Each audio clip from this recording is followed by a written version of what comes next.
Okay, we are into it now, the Stanley Cup playoffs. Who has to play well for the Bruins to have a long run like a couple of years ago? I'm Kevin Dupont for Globe 10.0 here with Chad Finn. And Chad, who do you put it on?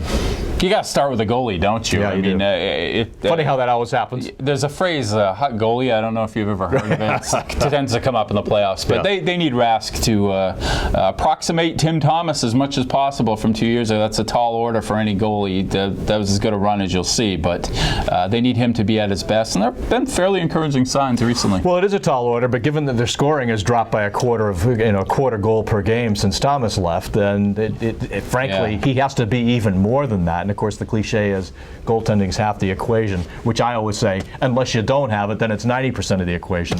So I think you've got, obviously, Rask in the middle. And then it goes down to, I always talk about the spine of the team being the goaltender, the centerman, and the defense. I think really now this is focusing on their centerman, and particularly Bergeron and Krejci.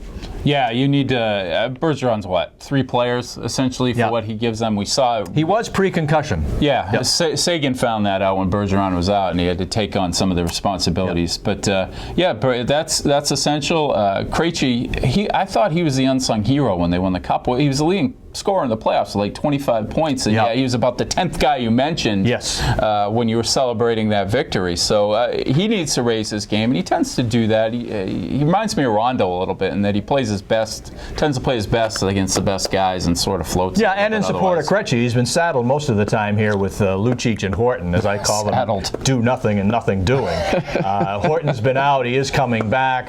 Lucic has at least shown a pulse, fought a couple of guys in the last couple of Garden games, so he's been forward. Better. Yeah, and going to continue right down through the pivots here, Kelly's essential to them. Campbell, who I think is a heck of a year. I think Campbell should have been the 7th player award. And then, of course, you get to the standard, which is their defense. Big guys, most of all Shara, but they're going to have to play this heavy game of containment. They're not going to win on the power play, we know that. Even their penalty killing has been a problem, so they got to do it 5-on-5, and to do it, you need the muscle.